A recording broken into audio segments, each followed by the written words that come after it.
మీ జీవితాల్లో కూడా దేవుడు ఎన్నో అద్భుతాలు చేశారు, ఎన్నో ఆశ్చర్యకాలు. మాట ఇచ్చిన దేవుడు మాట నెరవేర్చాడని, వాగ్దానం చేసిన దేవుడు వాగ్దానం నెరవేర్చడానికి కంకణబద్ధుడే. ఆ కారణాన్ని బట్టి దేవుని సేవకుడు అన్నాడు, hour God is not only promise maker but is also promise keeper.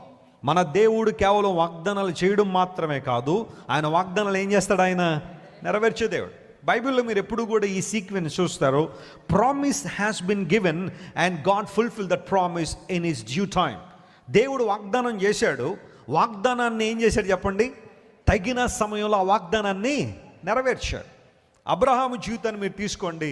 నేను నిన్ను ఆశీర్వదిస్తాను, నువ్వు ఆశీర్వాదంగా ఉంటావు అని వాగ్దానం చేశాడు. ఆ వాగ్దానం దేవుడు నెరవేర్చాడా లేదా? ఖచ్చితంగా నెరవేర్చాడు. అబ్రహామును బట్టి దేవుడు అనేక మందిని దీవించాడు, ఆశీర్వదించాడు. అబ్రహామును బట్టి చుట్టుపక్కల ఉన్న రాజులు కూడా దీవించబడ్డారు. అబ్రహామును బట్టి లోతు భయంకర ఉపద్రవం నుంచి తప్పించబడ్డాడు. అబ్రహామును బట్టి అబీమెలెకు ఇంటిలో దేవుడు అద్భుతం చేశాడు. అబ్రహామును బట్టి ఫరో ఇంట్లో దేవుడు అద్భుతం చేశాడు. అబ్రహామును బట్టి అని అనేక సార్లు లేఖనాల్లో మనం చూస్తున్నాం. కారణం ఏంటో తెలుసా? God kept his promise in the life of Abraham.